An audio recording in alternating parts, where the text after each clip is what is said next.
नमस्ते छात्रों। कक्षा 10वीं में आपका स्वागत है।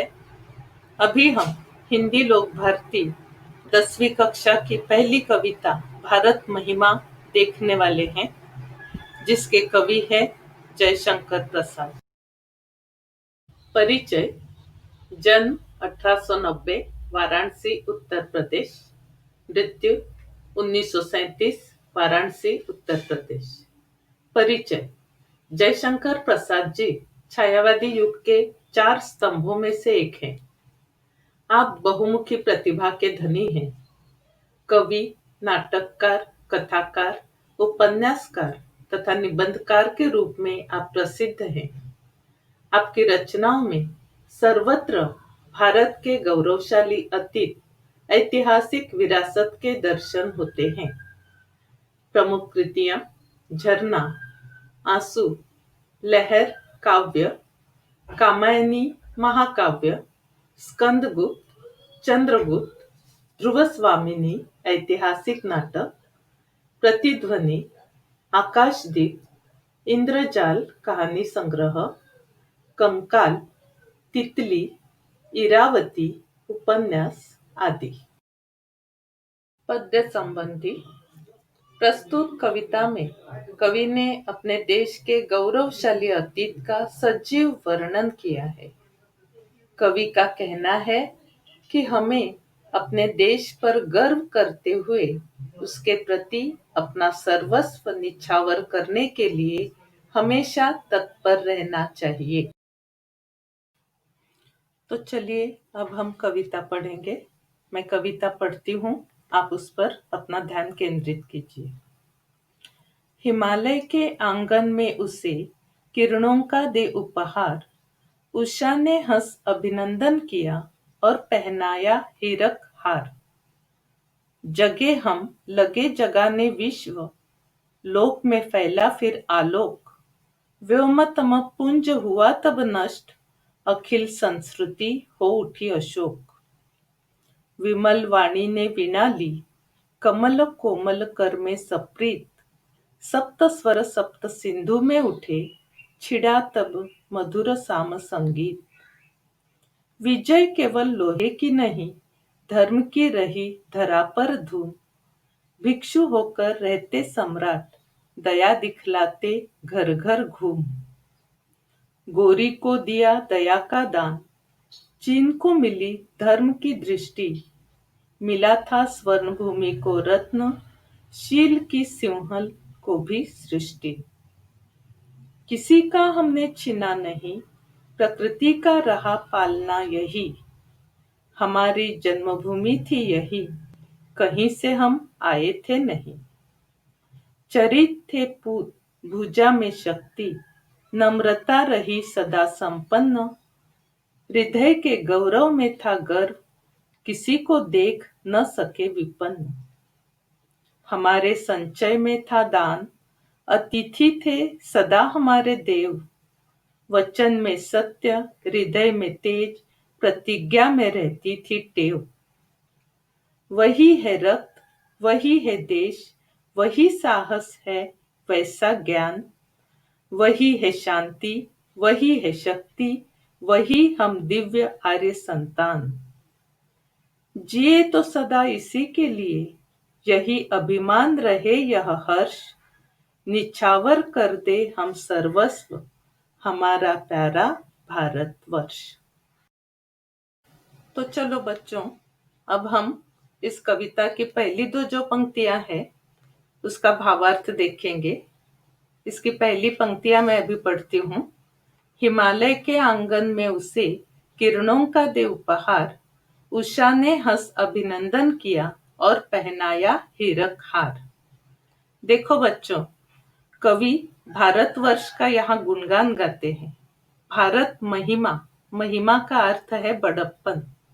भारत में जो गौरवशाली बातें हैं वो ये बातें यहाँ पर बताई गई है। और ये बताते हुए कवि कहते हैं कि हिमालय यह भारत का सरताज है।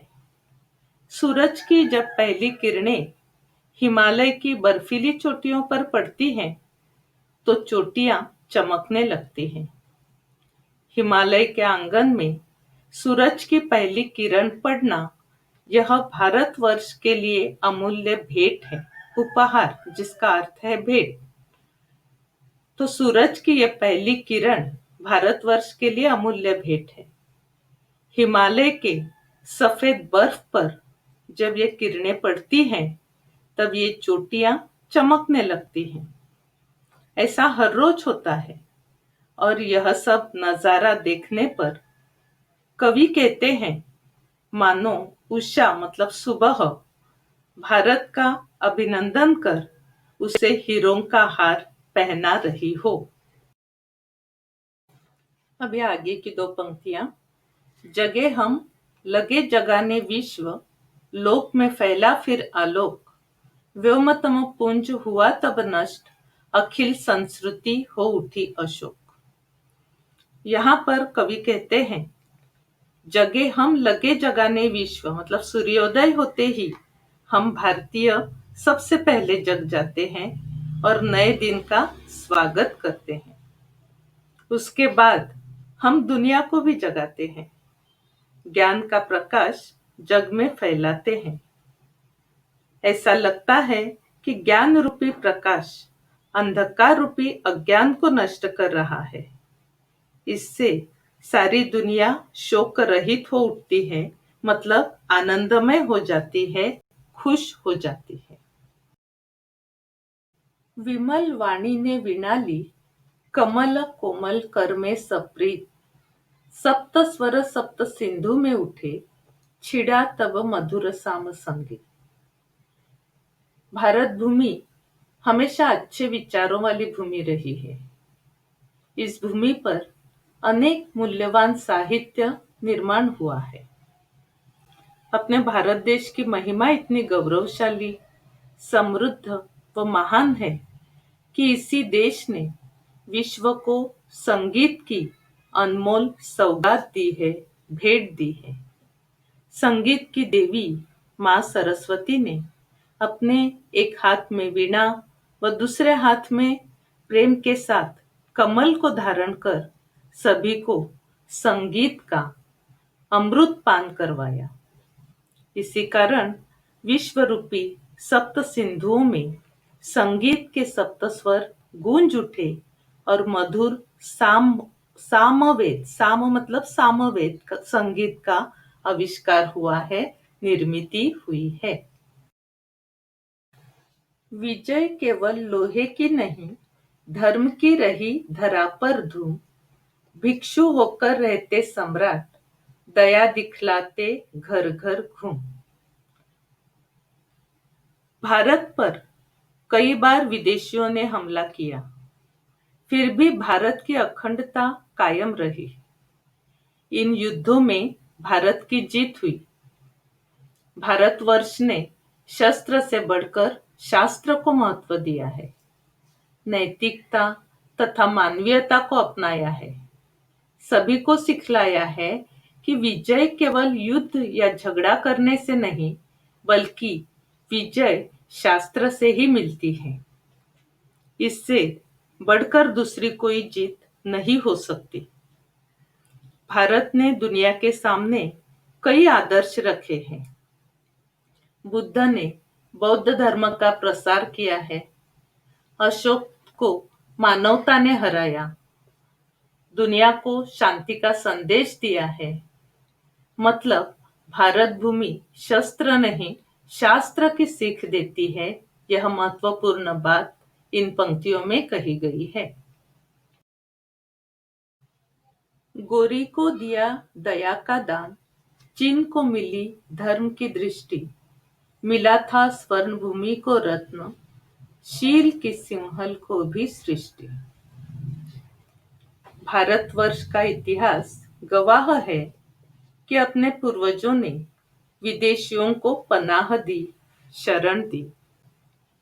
भारत देश ने यवनों पर दया दिखलाई। भारत ही वह देश है जहां यवन शासक सेल्यूकस निकोटर को युद्ध में पराजित करने के बाद भी चंद्रगुप्त ने उसे मौत की सजा नहीं दी। यवन युद्ध में परास्त हो गए, फिर भी भारत के वीर क्षत्रियों ने उन्हें दया के रूप में जीवन दान दिया। आज चीन, जापान आदि में जो धर्मोन्नति निरंतर फैली हुई है, वह भारत की ही देन है। आखिर हमारी इस स्वर्ण भूमि को भगवान गौतम बुद्ध के रूप में अनमोल रत्न मिल गया था। गौतम बुद्ध के मार्गदर्शन में बौद्ध भिक्षुओं ने बर्मा के लोगों को बौद्ध धर्म व उसके त्रिरत्न बुद्ध, संघ, धम्म का ज्ञान कराया।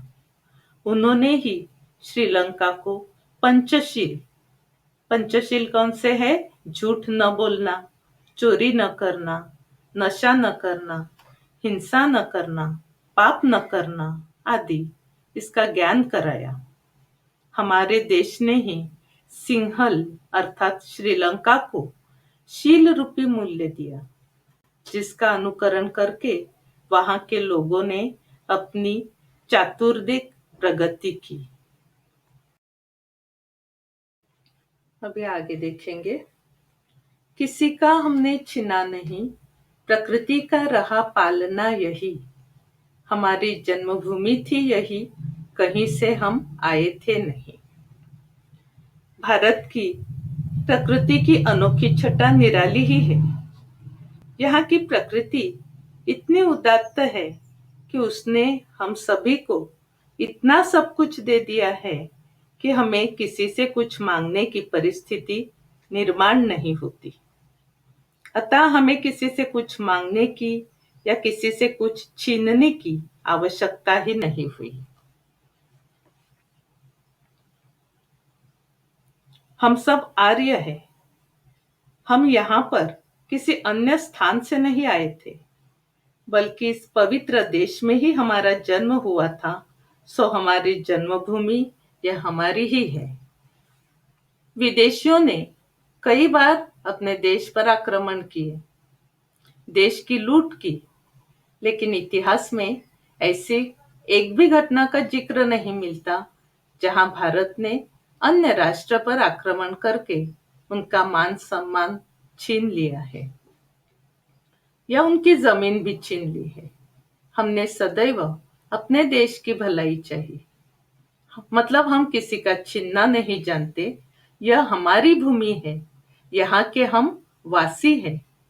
आक्रमण करके यह भूमि हमने हासिल नहीं की है। कवि यही बताना चाहते हैं कि ये हमारी जन्मभूमि है। अपने स्वभाव से उदारता दर्शाने वाली ही ये भूमि है। आगे देखो। चरित थे पुत, भुजा में शक्ति, नम्रता रही सदा संपन्न, हृदय के गौरव में था गर्व, किसी को देख न सके विपन्न। यहाँ पर कवि कहते हैं, भारत भूमि हमेशा यहाँ पैदा हुए चरित्रवान, बलशाली, विनम्र, उदारता आदि गुणों से संपन्न है। ऐसे कई वीर सपूत इस भारत भूमि ने पैदा किए। इस बात का हमेशा इस भूमि को गर्व रहा है। और एक विशेषता है कि यहाँ हर कोई संतोष से जीता है। यहाँ कोई दुखी नहीं है और ना ही यह भूमि किसी को दुखी रख सकती है। ऐसी महान यह भारत भूमि है। आगे की पंक्तियां। हमारे संचय में था दान, अतिथि थे सदा हमारे देव, वचन में सत्य, हृदय में तेज, प्रतिज्ञा में रहती थी टेव। कवि के मतानुसार भारत देश को सोने की चिड़िया कहा जाता था। हमारे पास धन धान्य की कमी नहीं थी। इसी कारण दान करने में हम पीछे नहीं हटे। मतलब निस्वार्थ वृत्ति का जतन करने वाली यह भूमि है, जिसके कारण सर्वश्रेष्ठ जीवन मूल्य दान की भावना इस देश में पाई जाती है। इसी श्रृंखला में अतिथियों को भगवान मानने वाली यह भूमि है, जहां अतिथियों की पूजा तथा सेवा की जाती है। भारतवर्ष ने संस्कार एक पीढ़ी से दूसरे पीढ़ी को दिए हैं। यहाँ वचन का पालन किया जाता है। हर एक व्यक्ति मनपूर्वक कार्यकलाप करने जाते हैं। मन में जिस बात को ठानते हैं वे कर बैठते हैं। हमेशा वचन पूर्ति के लिए सिद्ध होते हैं। जीवन मूल्यों की सीख देने वाली यह हमारी भारत भूमि है। उनके वचनों में सत्यता थी, हृदय में तेज था और उनकी प्रतिज्ञा भी दृढ़ हुआ करती थी। वही है रक्त, वही है देश, वही साहस है वैसा ज्ञान, वही है शांति, वही है शक्ति, वही हम दिव्य आर्य संतान। कवि भारतवर्ष की गौरव गरिमा को देखकर कहते हैं, आज भी भारत में वही गौरव की बातें हैं। वीरता, साहस, शक्ति, शांति, ज्ञान भी वही है जो देश का गौरव बढ़ाता है। आज उन्हीं पूर्वजों की गौरव को कायम रखने वाली उन्हीं की हम संतानें हैं जो देश का गौरव बढ़ाती है। मतलब हम भारतवासी अपने अतीत के गौरव को कैसे भूल सकते हैं। आज इतने युगों के बाद भी हम उसी भारत देश के निवासी हैं। आज भी हमारी रगों में वही रक्त है, वही साहस है, वही शांति है, वही ज्ञान विद्यमान है। आखिर हम वही दिव्य आर्य संतान हैं जिसने वर्तमान भारत में भारतीयता को जीवित रखा है। हमारे अंतर्मन में आज भी शांति व सामर्थ्य है। अभी हम देखेंगे अंतिम दो पंक्तियां। जिए तो सदा इसी के लिए, यही अभिमान रहे यह हर्ष, निछावर कर दे हम सर्वस्व, हमारा प्यारा भारतवर्ष। भूतकाल से वर्तमान काल तक भारत का इतिहास गौरवपूर्ण रहा है, जो दुनिया के लिए एक मिसाल है, एक आदर्श है। सभी भारतीय लोगों को इस बात का अभिमान है, क्योंकि हम भारत भूमि की संतानें हैं। हमें देश पर नाज है, गर्व है, प्रेम है। इसलिए हम जिए तो केवल इसी देश के लिए जिए। समय आने पर इसके लिए मर मिटने के लिए हम तैयार रहेंगे। प्यारे देश के गौरव को अबाधित रखने के लिए हमें यही सब करना है। आन बान शान से हम भारतीय इसके लिए सर्वस्व न्यौछावर करने के लिए तैयार थे, तैयार हैं और तैयार रहेंगे। निछावर करना मतलब अपना सर्वस्व समर्पित करना।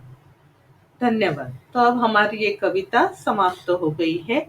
देखो बच्चों, इस कविता में कुछ शब्द हाइलाइट्स किए हुए हैं, जिसके अर्थ मैं अंत में तुम्हें दे देती हूँ।